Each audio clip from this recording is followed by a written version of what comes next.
Olá pessoal, tudo bem? Eu sou Oscar Frank, consultor econômico da RJ Investimentos, e esses são os destaques econômicos da semana até 19 de abril de 2026.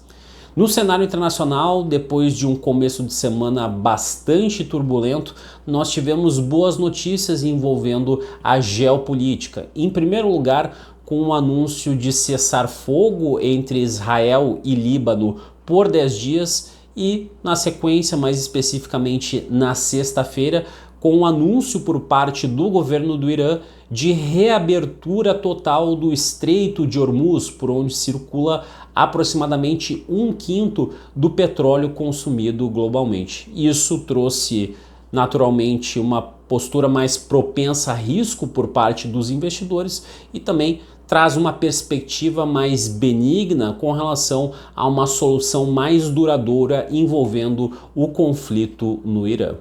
Do ponto de vista da agenda de dados econômicos, destaque naturalmente para o PPI dos Estados Unidos no mês de março de 2026, ou seja, do índice de preços aos produtores, que acabou subindo 0,5%, enquanto o mercado aguardava 1,1%, ou seja, veio bem abaixo do esperado. Por que esse indicador é importante, pessoal? Porque ele costuma sinalizar, ainda que de maneira imperfeita e defasada, uma tendência para a inflação aos consumidores, que acaba balizando os passos, as movimentações da política monetária, mais especificamente nesse caso da política monetária americana.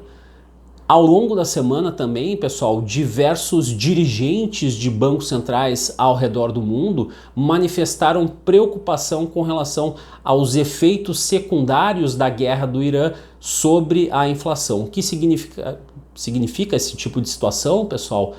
Diz respeito ao repasse, aos desdobramentos do encarecimento das commodities energéticas, alimentícias, para outros segmentos dentro da cadeia econômica, como os manufaturados da indústria e também os serviços.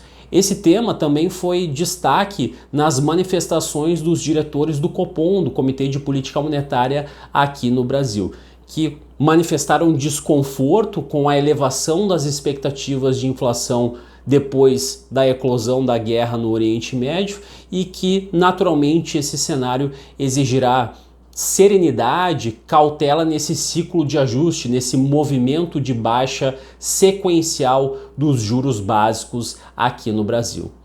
Com relação aos dados econômicos, tanto as vendas do comércio varejista, incluindo tanto o conceito restrito quanto ampliado, e também a atividade dos outros serviços no mês de fevereiro, cresceram menos do que o esperado no comparativo, no confronto com janeiro.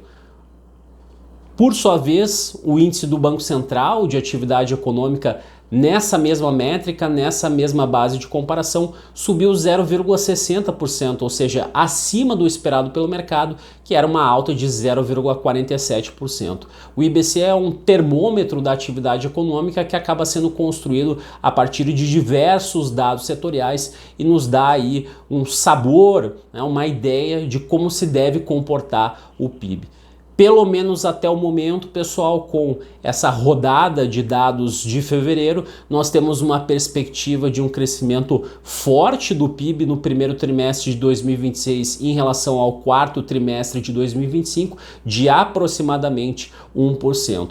A que se deve isso? Nós temos dois fatores em principal.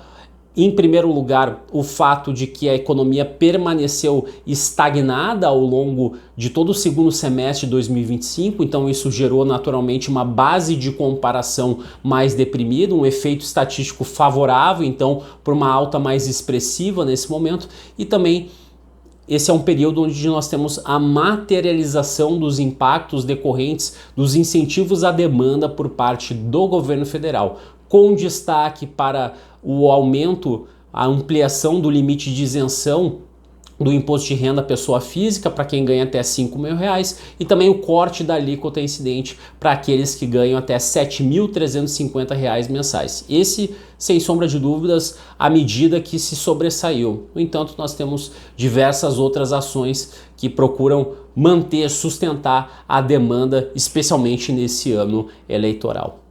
Vejo vocês na próxima, um abraço e até mais.